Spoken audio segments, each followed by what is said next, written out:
भी दाता। मैं मार्ग बता रहा हूँ, अगर आप उसमें चलोगे तभी आप मुक्त हो सकते हो। इसलिए हमें अपने मूल धर्म में वापस आना है। बाबा साहब ने हमको धम्म दिया है, उस धम्म को हमें अपनाना है और अपने जीवन में उसको उतारना है।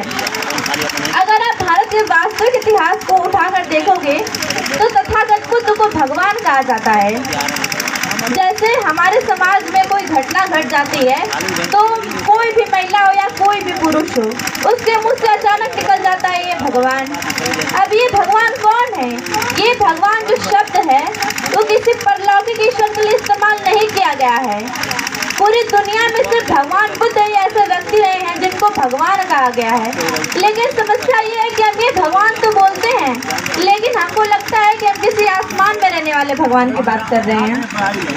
आसमान में रहने वाले भगवान की बात तब न करते जब कहते हे ईश्वर, हे प्रभु, हे राम। कोई कहता है? नहीं कहता। सभी लोगों के मुँह से जो मतलब भारत, और हम भारत के मूर्ख लोग आसमान में स्वर्ग खोजते हैं। संत रविदास और संत कबीरदास जी भक्ति नहीं करते थे। वो लोग एक विद्रोही विचारधारा के व्यक्ति थे जो समाज में फैले ऊंच नीच, मूर्ति पूजा, पाखंड और आडंबर का विरोध किए थे। जिस व्यक्ति ने एशिया की 5% जमीन जीती थी, जिसका नाम सिकंदर है, उसको वर्ल्ड हिस्ट्री में विश्व विजेता कहा गया।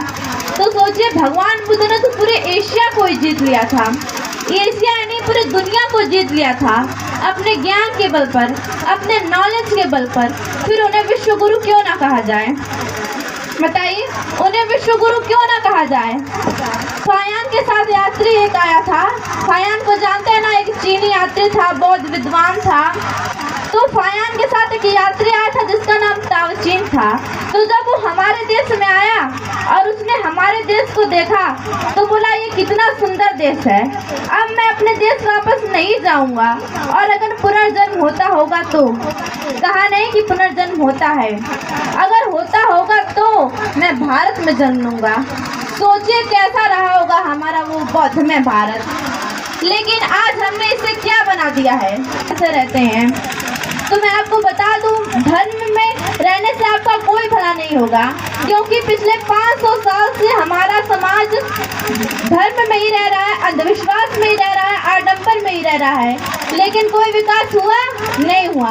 हम आज इस माइक पे बोल रहे हैं, सभी लोग सम्मानपूर्वक कुर्सी पर बैठे हैं, तो यह बाबा साहब के संविधान की देन है, न कि किसी धर्म की देन। तो धर्म में आप लोग मत पढ़िए, धर्म आपको सिर्फ अज्ञानी बनाता है और कुछ नहीं।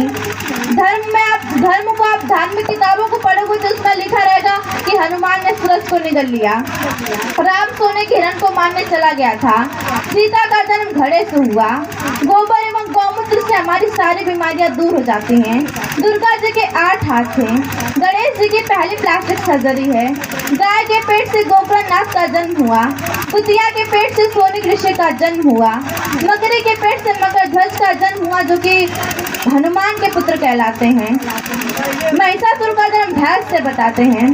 तो क्या आप लोगों को लगता है कि ये सब बातें मानने से हमारे समाज का भला होगा? नहीं होगा। इसलिए हमको संविधान को पढ़ना चाहिए, बुद्ध के ज्ञान को पढ़ना चाहिए, क्योंकि अगर हमारे देश का कोई विकास करेगा, हमारे समाज का कोई विकास करेगा, तो बाबा साहब का संविधान और बुद्ध का ज्ञान है। अंत में मैं आपसे यही कहना चाहूंगी कि शराबी पति से ज्यादा खतरनाक अंधविश्वासी और पाखंडी महिलाएं होती हैं, क्योंकि शराबी पति कितना भी शराब क्यों ना पीता हो, लेकिन वो अपने बच्चों को शराबी नहीं बनाता।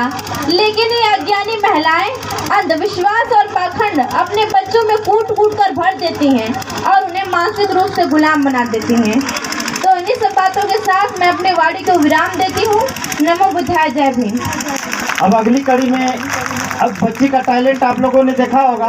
इतनी छोटी बच्ची कक्षा 9 की छात्रा है, अभी कक्षा 10 में 9 पास करके गई है, और इसके टैलेंट को देखो आप लोग, इससे सीखने की प्रेरणा लें।